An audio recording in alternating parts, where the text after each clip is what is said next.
Bagaimana kalau istri setiap diajak berhubungan selalu nolak? Apa yang harus dilakukan? Tanyakan kenapa dia nolak.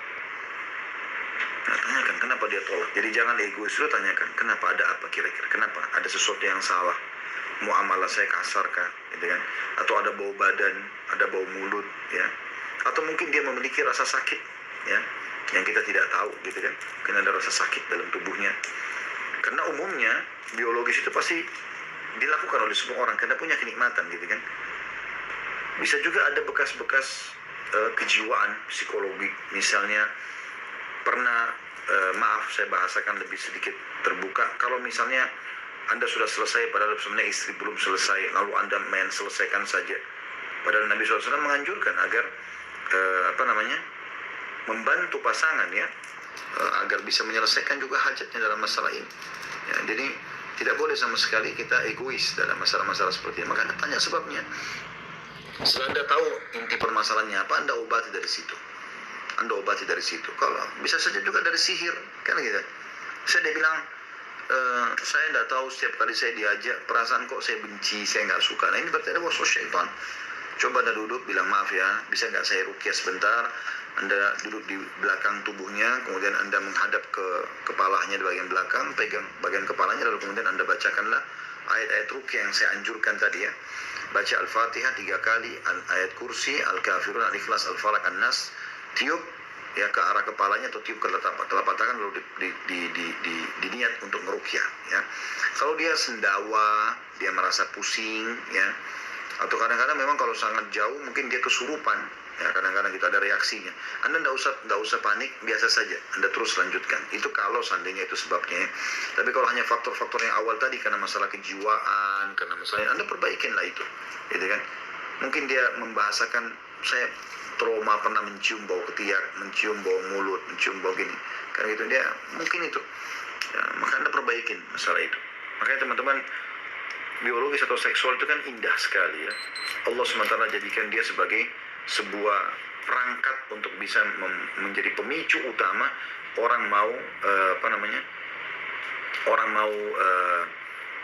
melakukan biologi sehingga terjadi populasi manusia, ya.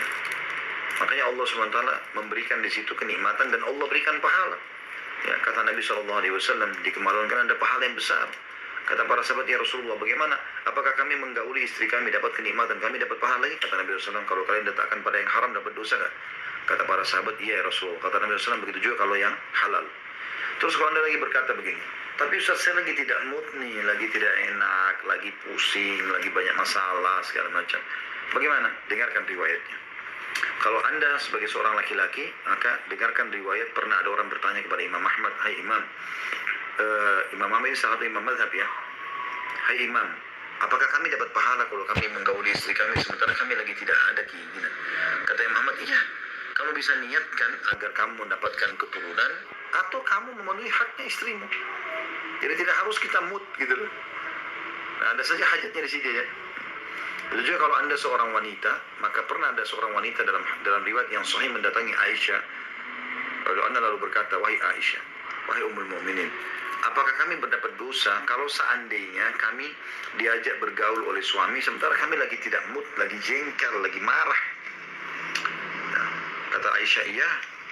Ketahuilah kalau seseorang di antara kalian berada di atas untanya, ya, sudah siap dia pergi. Kalau kita sekarang di Indonesia mungkin sudah, di zaman kita ini kayak orang yang sudah siap untuk sudah dandan lah, ya, sudah siap untuk jalan, untuk pergi segala macam, gitu, ya, untuk jalan-jalan, untuk pergi. Seperti itulah kurang lebih. Maka dia dipanggil oleh pasangannya untuk berhubungan biologis. Apa yang harus dia lakukan? Apakah dia menolak? Jawabannya tidak. Kata Aisyah, tidak. Disuruh, gitu kan. Ini tetap menghindari, untuk tetap melayani. Bahkan pada saat haid pun dan nifas pun tetap bisa melayani.